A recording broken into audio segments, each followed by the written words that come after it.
കഴിഞ്ഞ 5-6 മാസം തുടർച്ചയായിട്ട് കോവിഡ് ICUവിൽ ജോലി ചെയ്യുകയും ദിനംപ്രതി 10-30ഓളം കോവിഡ് രോഗികളുമായി കാണുകയും ചികിത്സിക്കുകയും ചെയ്ത ഒരാളെന്ന രീതിയിൽ കഴിഞ്ഞ ഒരു 6 മാസത്തിനുള്ളിൽ ഞാൻ കണ്ടിട്ടുള്ള കോംപ്ലിക്കേഷൻസ് സമാനതകളില്ലാത്ത മരണം ഒരു വശത്ത്, അതിലപ്പുറം കോവിഡ് 10ാമത്തെ ദിവസവും നെഗറ്റീവ് ആവാതെ 20ാമത്തെ ദിവസം വരെ പോസിറ്റീവായി തന്നെ തുടരുക, ശ്വാസകോശത്തിലെ ന്യൂമോണിയ മാറിയിടത്ത് ലങ്സ് ഫൈബ്രോസിസ് ആയിട്ട് മാറുക, എന്നിട്ട് ലൈഫ് ലോങ് ഓക്സിജനേഷൻ തെറാപ്പി വേണ്ട രീതിയിലേക്ക് പോകുക, അതേപോലെ തന്നെ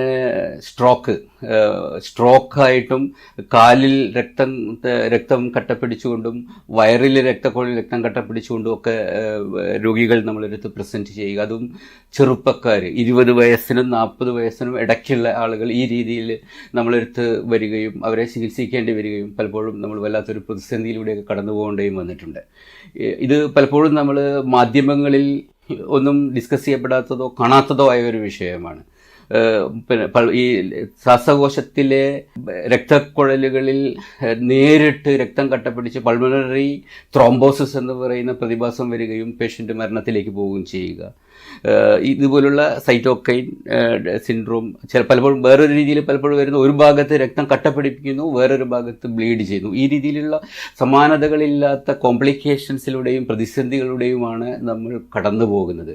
ഇപ്പോഴത്തെ ഈ തീവ്ര വ്യാപനം എല്ലാ അർത്ഥത്തിലും നമ്മളുടെ മനുഷ്യരാശിയെ വലിയ പ്രതിസന്ധിയിലേക്ക് തള്ളിവിടുന്ന ഒരു വിഷയമാണ്. അതുകൊണ്ട് തന്നെ ഇത് കേൾക്കുന്ന ഓരോ ആളുകളും ആ രീതിയിലുള്ള ജാഗ്രതയും മുൻകരുതലുകളും എടുക്കണമെന്നാണ് എനിക്ക് പറയാനുള്ളത്. പ്രത്യേകിച്ച് നമ്മൾ മുമ്പ് പറഞ്ഞതിന് മതി, ജാഗ്രത മതി, ഭയം വേണ്ട എന്നുള്ളത് മാറിയിട്ടുണ്ട്. ജാഗ്രതയും വേണം, അതിലപ്പുറം ഭയവും വേണം. ഇത് ഒരു സാധാരണ വൈറസ് അല്ല. അപ്പോൾ ഇതിൻ്റെ ഒരു ബാക്ക്ഗ്രൗണ്ടിൽ ഈ വാക്സിനെ പറ്റിയിട്ടൊക്കെ ഇപ്പോൾ ആദ്യം വാക്സിൻ ഇറങ്ങിയപ്പോഴൊക്കെ അതിന് ഒരുപാട് ആളുകൾ, ഈവൻ നമ്മളുടെ ഡോക്ടർ ഫെർട്ടിനിറ്റിയിലുള്ളതും ഹെൽത്ത് കെയറിലുള്ള ആൾക്കാർ പോലും അതിന് വിരുദ്ധമായിട്ടും എതിരായിട്ടും ഒക്കെ പറഞ്ഞിട്ടുണ്ട്. പക്ഷേ അതൊന്നും നമ്മൾ ചെവിക്കൊള്ളേണ്ട കാര്യമില്ല. വാക്സിൻ കുറച്ചെങ്കിലും അതിന് പ്രൊട്ടക്ഷനുണ്ട്. ഇപ്പോൾ ഏതെങ്കിലും കുറച്ച് പേർക്ക് വാക്സിൻ എടുത്ത് കോവിഡ് വന്നു എന്നൊന്നും പറഞ്ഞ് അതിനെതിരായിട്ട് നമ്മൾ ഒരു ദുഷ്പ്രചരണത്തിലേക്ക് പോകേണ്ട കാര്യമില്ല. വാക്സിൻ എടുത്ത ആൾ, എൻ്റെ അനുഭവത്തിൽ എടുത്ത് വന്നിട്ടുള്ള വാക്സിൻ ഒരു ഡോസെങ്കിലും വാക്സിൻ കിട്ടിയിട്ടുള്ള എല്ലാ രോഗികളും മറ്റുള്ള രോഗികളോട് താരതമ്യപ്പെടുത്തുമ്പോൾ കുറഞ്ഞ സമയത്തിനുള്ളിൽ ആശുപത്രിയിൽ നിന്ന് എനിക്ക് ഡിസ്ചാർജ് ചെയ്യാൻ കഴിഞ്ഞിട്ടുണ്ട്. അത് മാത്രവുമല്ല, അവർക്കുള്ള കോംപ്ലിക്കേഷൻ റേറ്റ്, അത് ന്യൂമോണിയ ആണെങ്കിലും ലങ്സ് ഫൈബ്രോസിലേക്ക് പോകുന്ന കാര്യങ്ങളാണെങ്കിലും അല്ലെങ്കിൽ രക്തം കട്ടപ്പിടിക്കുന്ന കാര്യത്തിലൊക്കെ തന്നെ തുലോം കുറവാണ്, വളരെ കുറവാണ്. ഈവൻ ആ കാറ്റഗറിയിൽ വന്ന അതിൽ ഒരു ഡെത്ത് പോലും ഉണ്ടായിട്ടില്ല എന്ന് ഞാൻ പ്രത്യേകം നിങ്ങളോട് ഷെയർ ചെയ്യണം അനുഭവം. അപ്പോൾ അതുകൊണ്ട് വാക്സിൻ എടുക്കാൻ ഉപേക്ഷ കാണിക്കേണ്ട എന്ന് വെച്ചിട്ട് വാക്സിൻ എടുത്താൽ അസുഖം വരില്ല എന്ന് കരുതരുത്. ഇവിടെ എനിക്ക് പറയാനുള്ളത്, നിങ്ങൾ റോഡിലേക്ക് പോകുമ്പോൾ ഹെൽമെറ്റ് ധരിക്കണം എന്ന് പറഞ്ഞാൽ നിങ്ങൾ ഹെൽമെറ്റ് ധരിച്ച് ബൈക്ക് ഓടിച്ചാൽ അല്ലെങ്കിൽ സീറ്റ് ബെൽറ്റ് ഇട്ടിട്ട് കാർ ഓടിച്ചു കഴിഞ്ഞാൽ അതിൻ്റെ അർത്ഥം നിങ്ങൾ അപകടത്തിൽപ്പെടുകയില്ല എന്നുള്ള അല്ല.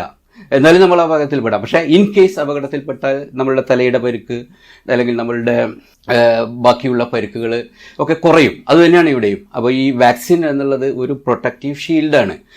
ഹെൽമെറ്റ് പോലെ, ആക്സിഡൻറ്റുകളിൽ ഹെൽമെറ്റ് പോലെ തന്നെ ഈ കൊറോണയുടെ അറ്റാക്കിൽ നിന്ന് അതിൻ്റെ ഒരു ഇമ്പാക്റ്റ് കുറയ്ക്കുക എന്നുള്ളതാണ് ഈ വാക്സിൻ കൊണ്ട് നമ്മൾ ഉദ്ദേശിക്കുന്നത്. അതുകൊണ്ട് തന്നെ നമ്മൾ വാക്സിൻ എടുക്കാൻ ആരും ഒരു വിമുഖത കാണിക്കരുത്. അത് മാത്രവുമല്ല, ഈ നമ്മൾ കേരളത്തെ സംബന്ധിച്ചിടത്തോളം നമ്മൾ പറയുമ്പോൾ ബാക്കി സംസ്ഥാനങ്ങളിൽ നിന്ന് ഒരുപാട് വ്യത്യസ്തമാണ്. നമ്മളെ കേരളത്തിൽ 50 വയസ്സിൻ്റെ മുകളിലുള്ള ആൾക്കാരെല്ലാം തന്നെ പ്രമേയം, രക്താതിസമ്മർദ്ദം, ഹാർട്ട് അറ്റാക്ക് അല്ലെങ്കിൽ സ്ട്രോക്ക് തുടങ്ങിയിട്ടുള്ള അസുഖങ്ങൾ ഉള്ളവരാണ്. അവർക്ക് ഈ കോവിഡ് വന്നാൽ അതിൽ നിന്ന് പിന്നെ ഒരു രക്ഷയുണ്ടാവില്ല. അത് അവരെയും കൊണ്ട് മാത്രമേ പോവുള്ളൂ. So be careful about that. അപ്പോൾ വാക്സിനോട് ഉപേക്ഷ കാണിക്കരുത്. പിന്നെ ഏറ്റവും വലിയ വാക്സിൻ എന്ന് പറയുന്നത് നമ്മളെ സോഷ്യൽ വാക്സിനാണ്. സോഷ്യൽ വാക്സിൻ എന്ന് പറഞ്ഞു കഴിഞ്ഞാൽ നമ്മൾ മാസ്ക് ധരിക്കുക, നമ്മളെ കൈ കഴുകുക, സോഷ്യൽ ഡിസ്റ്റൻസിങ് പാലിക്കുക. ഏറ്റവും അവസാനം നമ്മൾ വന്നിട്ടുള്ള പഠനങ്ങൾ കാണിക്കുന്നത് ഈ വൈറസ് അന്തരീക്ഷത്തിൽ നിലനിൽക്കുന്നു, അന്തരീക്ഷത്തിലെ വായുവിലൂടെ പകരുന്നു എന്നാണ്. വായുവിലൂടെ പകരുക മാത്രമല്ല, അതുകൊണ്ട് തന്നെ ഒരിക്കൽ അന്തരീക്ഷത്തിൽ എത്തിക്കഴിഞ്ഞാൽ 3 മണിക്കൂർ വരെയെങ്കിലും അന്തരീക്ഷത്തിൽ ജീവനോടെ ഇരിക്കും എന്നും പറയുന്നു. അപ്പോൾ അതുകൊണ്ട് തന്നെ ഈ സോഷ്യൽ വാക്സിനേഷൻ, ഫാർമക്കോളജിക്കൽ വാക്സിനേഷൻ്റെ കൂടെ തന്നെ, അല്ലെങ്കിൽ ഏറ്റവും ഇമ്പോർട്ടൻ്റ് ആയ സോഷ്യൽ വാക്സിനേഷൻ എടുക്കുക, നമ്മളെല്ലാവരും സുരക്ഷിതരായിരിക്കുക. നമുക്ക് ഇനിയും പ്രതിസന്ധികൾ മുമ്പിലുണ്ട്, അത് നമുക്ക് ഒരുമിച്ച് നേരിടാം.